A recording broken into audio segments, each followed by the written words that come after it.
Bom, pessoal, hoje iremos voltar ao maior continente do mundo. Estamos indo em direção à Ásia, mais uma vez. Da minha casa na Alemanha até Taipei foram quase 12 horas de voo e ao chegar na capital desse arquipélago já podemos observar quão moderna é a infraestrutura por aqui. Para ir até o meu hotel no centro da cidade, pegar os trens expressos são a forma mais rápida e barata.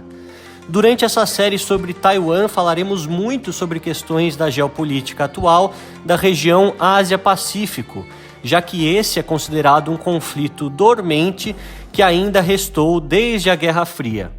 Para quem não é tão familiarizado com o assunto, após a Guerra Civil Chinesa, o lado derrotado pelos comunistas se estabeleceu em Taiwan, formando um governo aliado aos Estados Unidos na região. Desde então, ambos tentam exercer a sua influência diplomática e principalmente econômica para serem considerados pelos demais países do mundo como os verdadeiros herdeiros da nação milenar chinesa. Durante esse e os próximos episódios falaremos bastante sobre essa questão de soberania, reconhecimento internacional e o que define um pedaço de terra como uma nação independente. E sejam todos muito bem-vindos de volta ao Extremo Oriente. Estamos aqui em Taipei, capital de Taiwan, um país, uma localidade que é considerada por muitos como um país independente, uma nação independente, mas para tantos outros não entra na lista, principalmente para as Nações Unidas. Sobre essa questão bastante complexa da geopolítica de Taiwan e também todas as belezas que eu vou ver aqui durante os próximos dias, você acompanha a partir de hoje. Obviamente que eu vou abordar bastante sobre as possibilidades que muitos analistas sempre levantam de uma invasão da China, algo que agora parece pouco provável e por isso mesmo que vim aqui para conhecer essa nação que é a mais democrática da Ásia.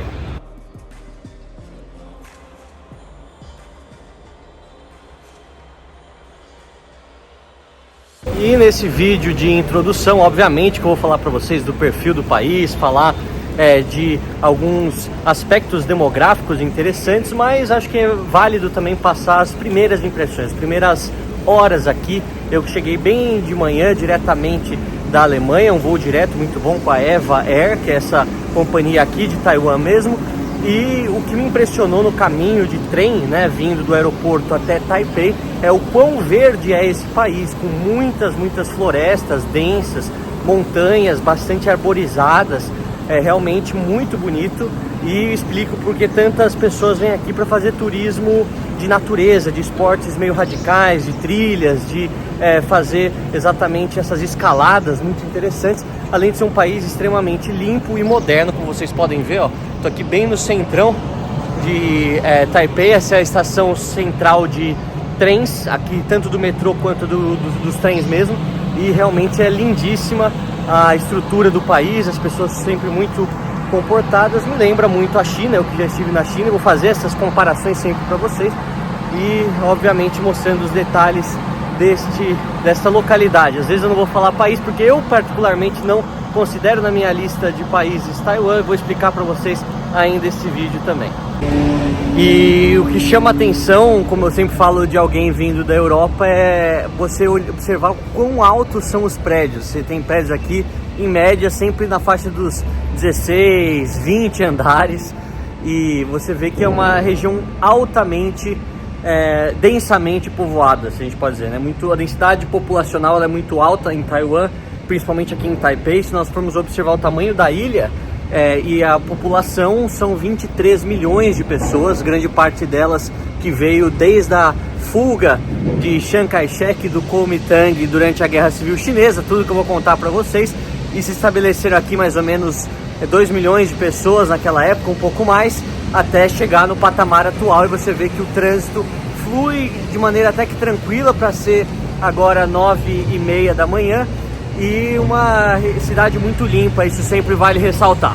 Mas para ser sincero, eu não sei se por ser uma sexta-feira de manhã o horário às vezes engana, Mas sendo sincero, comparando com o que eu vivi na China, eu passei lá pelas grandes cidades de Xi'an, de Pequim, de Xangai, e essa ideia de ser um lugar densamente povoado, até que eu achei bem tranquilo, não tem esse empurra-empurra, você não vê as ruas super lotadas de pessoas, até bem normal, para ser bem sincero, tô achando isso surpreendente. Como vocês sabem, sempre gosto de visitar pelo menos um museu em cada lugar que eu vou. Esse é o Museu Nacional de Taiwan, que conta mais sobre a geografia e principalmente a história do país desde seus primeiros povos. E a história de Taiwan ela é muito diversa por se tratar de uma ilha. Nós temos aqui uma influência muito forte, obviamente, da China por muito tempo, mas também antes mesmo do estabelecimento dos chineses de maneira definitiva, isso principalmente a partir aí do século 17, nós temos vários outros povos, até alguns outros de outras partes da Ásia, que se a gente considerar aqui na região do Pacífico, que também se estabeleceram aqui. Vale a gente mencionar que a ilha de Taiwan ficou amplamente conhecida pelos europeus como a Ilha de Formosa, nome dado pelos portugueses no século XVI e depois foi utilizado também por tantos outros europeus e é de certa forma até que informal, utilizado até hoje. Vale mencionar que o Império Japonês também tomou conta da ilha de Taiwan e deixou aqui sua influência, isso antes da Segunda Guerra Mundial acontecer daquela maneira como foi em que o Império Japonês dominou grande parte de toda essa região do Pacífico. Mas também durante a guerra a ocupação japonesa permaneceu até isso ser oficialmente devolvido à República da China, isso mais ou menos no começo dos anos 50 e naquele contexto da guerra civil chinesa nós temos o estabelecimento de um outro país, isso eu vou contar para vocês mais para frente. Bom, pessoal, antes de explicar todo o conflito e onde estamos atualmente nesse cenário, eu queria contar para vocês o porquê de, no meu caso particular, eu não incluir Taiwan na minha lista de países visitados. A resposta é até que simples. Isso tudo é por conta de um preciosismo nas definições. O órgão internacional que realiza mais amplamente o diálogo entre as nações do mundo é, como todos sabem, a ONU. Para ela, existem 193 países como membros plenos de sua Assembleia Geral, além de 2 países observadores, o Vaticano e a Palestina, que estão presentes, mas que não usufruem de todos os direitos. Taiwan não é membro nem pleno e nem observador, e por isso na minha lista conto apenas 195 nações, das quais hoje, em abril de 2024, já visitei 112. Caso um dia Taiwan ou qualquer outro território do mundo se torne um membro pleno ou observador da ONU, incluirei imediatamente na lista. Até lá, manterei apenas 195. De fato, Taiwan tem seu próprio exército, controla seu próprio território, tem a sua própria moeda e próprio governo. Mas essa discussão não envolve apenas soberania. O reconhecimento de outras nações do mundo também é fundamental para a existência formal de uma nação. Atualmente, apenas 11 países reconhecem Taiwan, pouco mais de 5% de todas as nações existentes do mundo. Inicialmente, muitos reconheciam Taiwan em detrimento da República Popular da China como a verdadeira China. Mas por questões político-econômicas houve uma grande mudança em relação a isso nos últimos 50 anos, algo que eu contarei em maior detalhes para vocês mais para frente.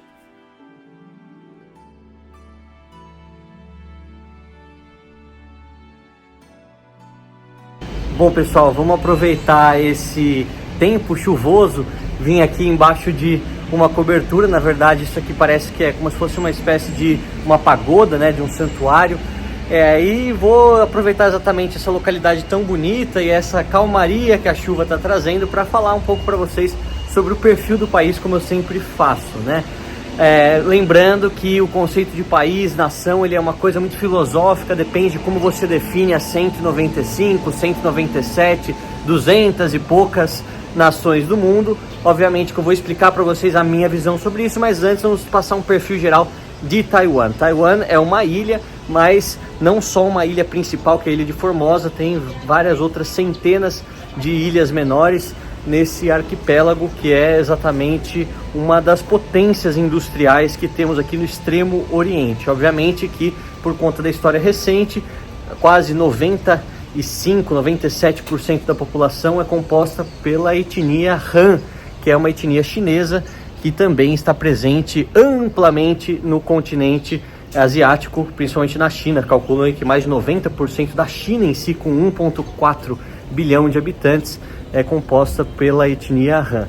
Aqui a população em Taiwan é muito mais singela, exatamente pela limitação da sua geografia. São 23 milhões de pessoas, mas um país de alto IDH, muito industrializado e com, obviamente, uma qualidade de vida muito alta, principalmente dos anos 90 em diante, quando o país se modernizou no aspecto político e se transformou em uma das maiores democracias da Ásia e do mundo. Eu vou contar isso para vocês também quando falar sobre o contexto político de Taiwan. No aspecto religioso, nós temos aqui mais de 40% das pessoas seguindo religiões tradicionais chinesas, que incluem o confucionismo, né, que vem de Confúcio, que era um grande pensador chinês há muitos e muitos séculos, e obviamente o budismo, lembrando que não é aquele mesmo que encontramos na Tailândia, mas segue preceitos muito semelhantes. Temos também presença do taoísmo e um pouco do shintoísmo, por conta da influência que os japoneses tiveram no passado. A população cristã é muito singela, menos de 4%, mas é um país que também abraça essa questão tradicional da religião, por ser um orgulho, ter o orgulho das tradições chinesas, que muitas vezes foram esquecidas ou modificadas por conta do Partido Comunista da China, e aqui foram, de certa forma, reavivadas com o passar do tempo. Falando do aspecto da língua, eles falam o chinês tradicional, que é o mandarim, obviamente. Aqui é aquele que não foi simplificado e tem um aspecto político interessante, porque a gente tem toda a modificação de parte do alfabeto, da parte da escrita, para ficar mais fácil para se compreender, por parte do Partido Comunista, algo que não foi feito de maneira tão extensa aqui em Taiwan, e por isso eles conseguem manter parte daquilo que foi o chinês há muitos e muitos séculos, com as grandes dinastias que dominaram toda essa parte da Ásia. Uma coisa que é importante mencionar sobre o nome do país: oficialmente ele é reconhecido como The Republic of China, né? ROC, na sua abreviação, né? República da China, que muitas vezes não pode ser confundida, né? Nunca pode ser confundida com a República Popular da China, que é a China comunista, que é Pequim. Então, para tentar fazer com que muitas pessoas não se confundam com essa questão da nomenclatura, muitos chamam de Chinese Taipei, né? O Taipei chinês, ou simplesmente de Taiwan, que é o nome mais amplamente conhecido.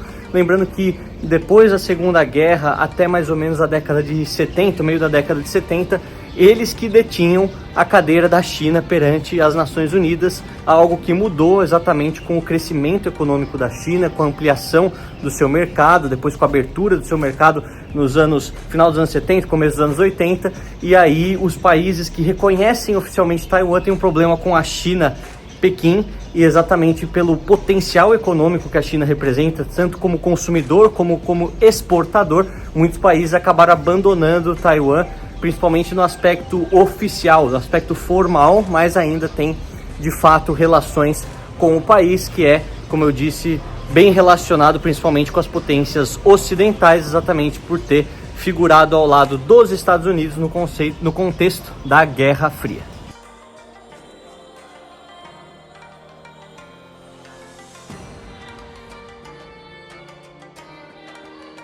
Então, eu tenho que falar para vocês que eu me lembro muito da China propriamente dita, não só pelas pessoas e pela escrita, pela arquitetura, mas também pelo estilo da ordem que o país segue, né? E você vai falar, mas Luca, a China não é um país super sujo, um país muito caótico pela quantidade de pessoas? É um país realmente caótico em algumas regiões pelo número de pessoas, mas não é um país sujo. Ao contrário do que muitos pensam, a China é muito mais organizada e limpa do que tantos outros países, dezenas e dezenas de outros países que eu já conheci no mundo e já mostrei aqui para vocês. Então, nesse aspecto eu acho bastante semelhante Obviamente que há essas diferenças culturais, há maiores liberdades em relação à filmagem, em relação à imprensa, em relação à política. Obviamente isso é verdade, mas eu ainda acho muito semelhante essa memória afetiva que eu tenho com a China, que foi o primeiro país que eu conheci nessa parte do mundo, acaba sempre voltando à mente durante esses primeiros momentos aqui em Taiwan.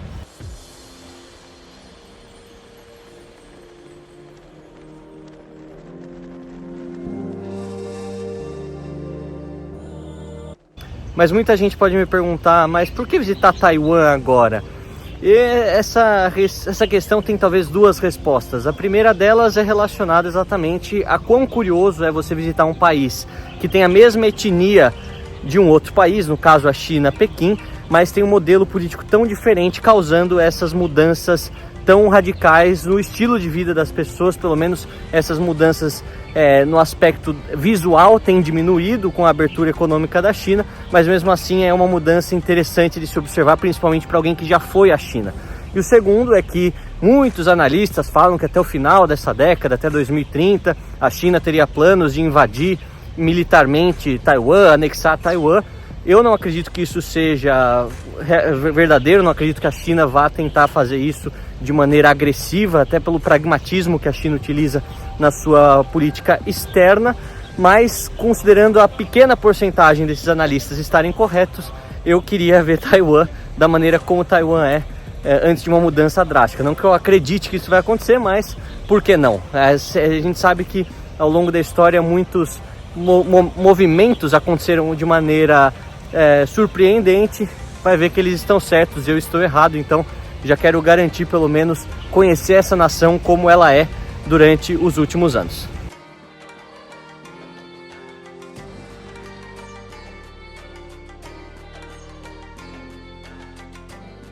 E para aqueles que estão querendo procurar aqui no canal os vídeos da China, infelizmente, quando eu estive na China lá em 2017, eu não tinha o canal, eu tinha vontade de gravar vídeos, mas nunca tinha coragem, então infelizmente ainda não há conteúdo sobre a China em loco.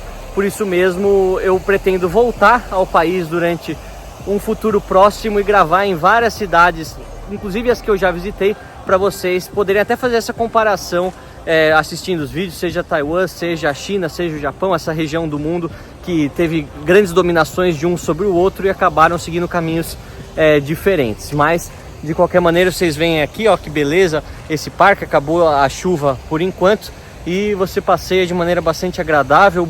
Eu procuro sempre fazer parte do caminho a pé para ver todos os cantos, não ficar sendo apenas enganado pelos pontos turísticos. E aqui você vê que as pessoas vivem de maneira bastante tranquila, um país muito limpo, muito pacífico e o clima agradável também, por mais que eu esteja uniformizado, né, para o meu trabalho. Não está muito calor, não está muito frio, está bem agradável mesmo. As motos e scooters são o meio de transporte preferido dos taiwaneses, pelo que eu pude observar.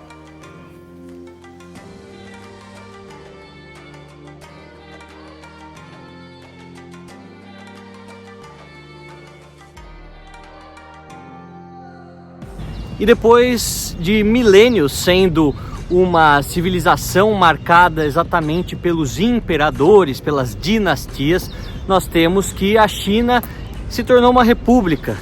E traçando o paralelo histórico, no começo do século XX, essa república, ela tentava, obviamente, manter a união entre diversos grupos étnicos, ao mesmo tempo que tentava frear o crescimento de muitas ideias que fossem divergentes à manutenção dessa república. E obviamente que dentro desse cenário nós tínhamos o crescimento do comunismo, uma ideologia que nasce na Europa, mas ganha muita força na Eurásia, principalmente com a Revolução Russa de 1917, e depois essa tentativa de transformar alguns governos ou causar revoluções em outras partes do mundo. Nesse sentido, obviamente que nós temos naquele período de guerras da Segunda Guerra Mundial, a invasão do Japão na Manchúria, depois a invasão do Japão na China como um todo, aqui eles já estavam presentes.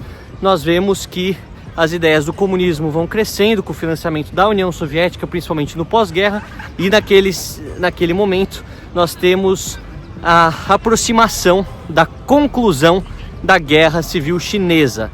que faria com que dois países ou dois governos distintos se formassem em nome da China. Naquele momento, então, temos a vitória de Mao Zedong, de todos os seus outros revolucionários comunistas, estabelecendo um governo na China, e a grande retirada, a grande fuga para Taiwan de Chiang Kai-shek, o líder do Kuomintang, que era o partido nacionalista, com a vertente mais capitalista, obviamente financiada pelos Estados Unidos, se estabelecendo aqui em Taipei, com cerca de 2 milhões de homens e mais tantos outros civis que viriam a fundar este país que eu estou hoje. Vale a gente mencionar que quando Chiang Kai-shek fundou o governo, Taiwan não era nada democrático, era apenas um governo autoritário de direita, ao contrário de um governo autoritário de esquerda que havia e há de certa forma ainda na China. Ele se manteve como presidente da República da China, de Taiwan, se assim podemos dizer, de 1950 até 1975, quando ele morre. E o país ficou até mais ou menos o começo dos anos 90, meio dos anos 90, como um estado de partido único sob lei marcial ou sob estado de sítio. Portanto, as liberdades eram suspensas. Apenas naquele momento, quando acaba esse tipo de política e o multipartidarismo e a democracia é instalada, que Taiwan vai se aproximando ainda mais do Ocidente, não só do aspecto econômico para tentar se proteger da China, mas também do aspecto ideológico, e hoje é uma das nações mais democráticas que nós temos na Ásia, seja através das suas eleições, que são limpas, seja através também do seu próprio sistema de liberdades individuais, liberdade de imprensa, liberdade de expressão, liberdade religiosa, além, é claro, de ser um país que teme pela finalização da sua existência, pela sua extinção, caso haja uma invasão por parte do Partido Comunista Chinês na ilha, que é muito pequena, mas está tão próxima do continente.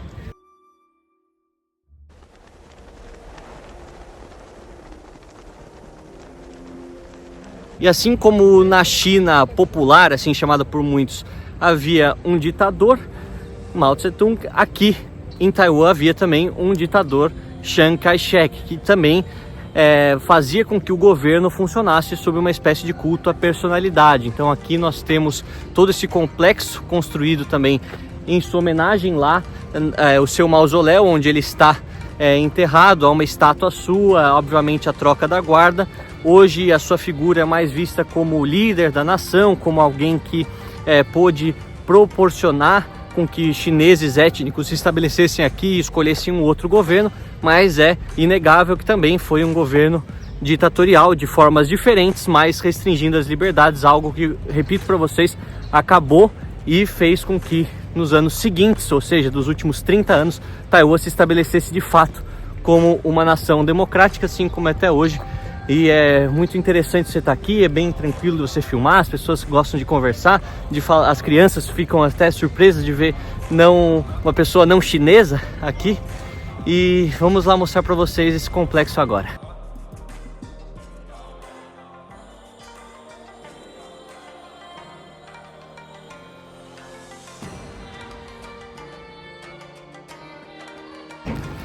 Exatamente, a defesa dos Estados Unidos e do Ocidente em relação a países pouco democráticos ou nada democráticos mostram que, pelo menos durante o período da Guerra Fria, o objetivo era apenas desmantelar a chance do comunismo se espalhar por outros países do mundo, não necessariamente brigar para o estabelecimento de democracias. Isso a gente vê claramente na América Latina, onde países de fato com ameaças comunistas e tantos outros sem ameaças comunistas sofreram a interferência americana, que muitas vezes culminou com juntas militares, governos militares altamente autoritários que matavam a sua população e obviamente não condizem com todos os valores democráticos ocidentais pregados lá e também pregados até hoje. Vale a gente mencionar que depois da Guerra Fria essa questão ideológica ela mudou, obviamente que há vários pontos de divergência em que ainda há alianças entre o Ocidente e países pouco democráticos, como no caso do Azerbaijão, até mesmo Arábia Saudita, por questões circunstanciais, mas se a gente for ver muitas outras repúblicas que buscaram de fato a democracia, como é o caso de Taiwan, elas ganharam ainda mais apoio da comunidade internacional, principalmente dos países ocidentais, que acham que esses laços são muito positivos para mostrar exatamente essa diferença de como se vive em um lugar, como se vive em outro. Qual é melhor? Deixa vocês escreverem aí para mim. Vocês sabem que esse é um canal de debate político também, e não quero nunca tentar colocar minha visão para vocês, a minha opinião, para que vocês sigam ela cegamente, mas apenas apresentar argumentos para que vocês sigam o seu próprio caminho.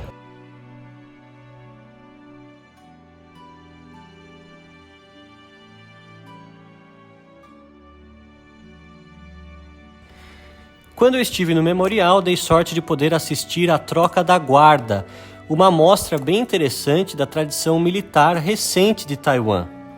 Inclusive, sobre as forças armadas taiwanesas, vale mencionar que não são tão expressivas em números, já que contam com cerca de 130 mil homens apenas. Mesmo assim, ainda estão ranqueados como número 24 entre todas as forças armadas do mundo, muito por conta de seus equipamentos de alta tecnologia e milhares de veículos blindados em seu estoque. Evidentemente que o exército, marinha e a aeronáutica chinesas são superiores em números de soldados e equipamentos, mas o principal elemento de dissuasão militar nesse conflito é o fato dos Estados Unidos da América serem um forte aliado dos taiwaneses. Em entrevistas recentes, inclusive, o presidente americano Joe Biden disse que os Estados Unidos defenderiam Taiwan em caso de invasão ou ataque da China.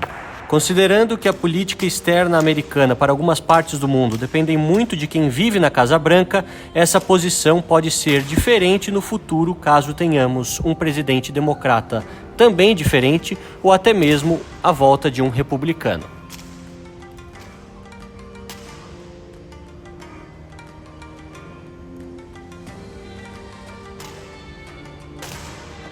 E de fato a gente percebe aqui dentro deste memorial que o culto à personalidade era também um elemento muito importante aqui em Taiwan, enquanto Chiang Kai-shek foi vivo e, de certa forma, até hoje preservando a sua memória. É impressionante você ver a troca da guarda, realmente muito interessante. Agora meio-dia aqui, foi exatamente a metade do dia, né, que eles inclusive começam às 6 e terminam às 18, ou seja, bem no meio, bem interessante. E vamos continuar aqui explorando.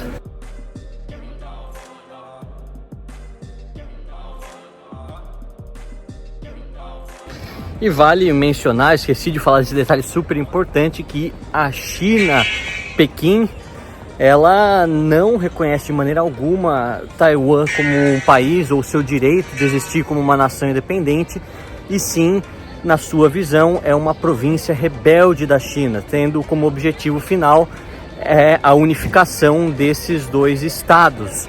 No longo prazo, muitos acham que isso pode ser realizado de maneira militar, com uma invasão, uma anexação forçada, outros com uma transição política, com o crescimento da influência do Partido Comunista Chinês aqui dentro de Taiwan, algo que parece bem pouco provável agora, mas lembrando com o que aconteceu em Hong Kong, naquela mesma toada poderia acontecer também aqui, apesar de ser muito mais difícil. Vale mencionar que durante a Guerra Fria, a China dizia que era a legítima dona de Taiwan, enquanto Taiwan dizia que era o legítimo dono da China como um todo, do continente como um todo, muito maior do que essa ilha.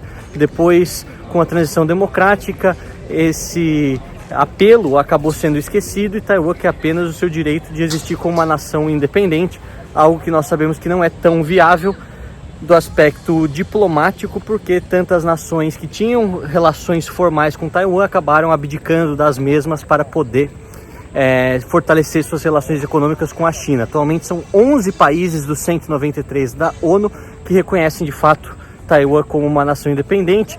Tantos outros mantêm de fato embaixadas ou consulados, se assim podemos dizer, consulados é melhor o termo nessa questão, tendo relações diplomáticas com Taiwan, e tantos outros não têm nada, então não tem nenhum tipo de reconhecimento e negam também ou se alinham diretamente com a China, como é o caso do Laos, como é o caso de alguns países da América Latina também. Apenas uma importantíssima correção, aqui não é o mausoléu de Chiang Kai-shek, mas o memorial a Chiang Kai-shek. O mausoléu fica uma cidade não muito distante aqui, uma localidade menor, numa casa que era mais próxima à família dele, pelo que consegui entender, e a sua tumba está localizada lá também, é aberta à visitação. Apesar deste prédio magnífico e enorme, não é aqui que estão os seus restos mortais, só para clarificar.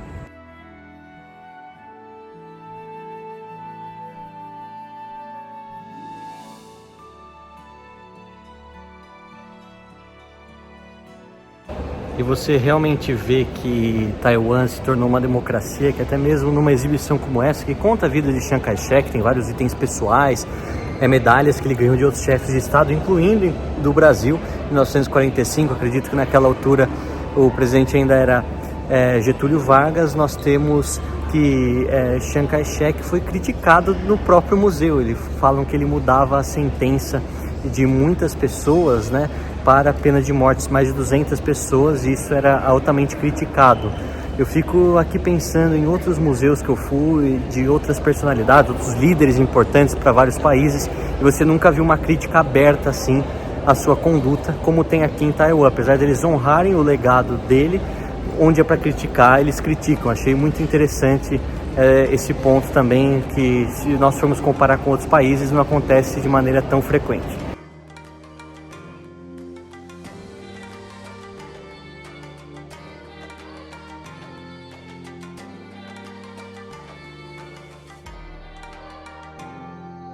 Eu estou aqui agora nessa região do Teatro Nacional, um edifício no estilo bem típico chinês. Obviamente que ele é bem moderno, foi construído entre 1975 e 1980. Toda essa região dessa praça muito bonita, com o memorial do Chiang Kai-shek. Eu estava aqui refletindo sobre uma coisa, né? Se for pensar, Taiwan era uma região bastante desabitada da República da China, isso antes da Guerra Civil, e não tinha uma cidade tão grande, tão desenvolvida, com tantos monumentos. E obviamente que eles tiveram o financiamento, independente da sua filosofia política, da sua ideologia. É interessante você ver como que esse povo construiu um baita país, com muitas rodovias, com muitos monumentos, escolas, alta qualidade de vida, né? Enquanto vários outros países que ganham também muitos financiamentos, muita ajuda humanitária, muito apoio, acabam não saindo do mesmo lugar há décadas e décadas. Taiwan, de 1950 até hoje, se transformou em uma grande nação, e realmente é de se refletir. Quanto à segurança, Taiwan é extremamente seguro, com baixíssimos níveis de criminalidade, onde pude andar por todos os cantos de maneira calma, sem me sentir desconfortável ou em perigo em momento algum. Em Taipei, fiz quase tudo a pé ou com metrô, e é realmente muito tranquilo se locomover por aqui.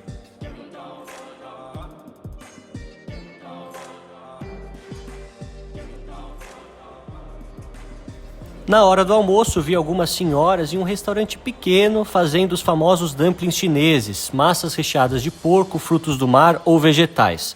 Escolhi os de porco e estavam muito gostosos. Depois ainda tomei uma sopa com macarrão no estilo local e comi um pedaço de frango frito. Tudo muito saboroso e barato, na faixa dos R$30 pela refeição completa.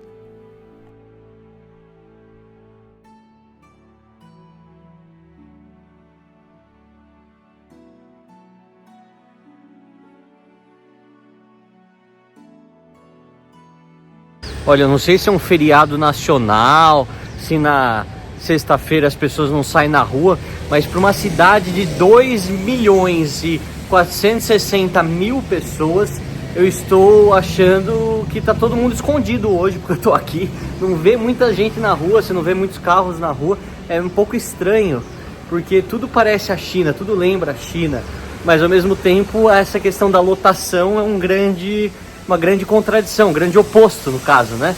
Então ainda estou me acostumando aqui, mas vocês podem ver na rua bem tranquilo andar por aqui. Bom pessoal, como o vídeo já ficou muito longo para hoje, mostrarei para vocês as interessantes questões religiosas e também um pouco da bela natureza de Taiwan no próximo episódio. Até lá, eu espero que vocês continuem assistindo os demais vídeos e as demais playlists. Um forte abraço a todos e fiquem com Deus.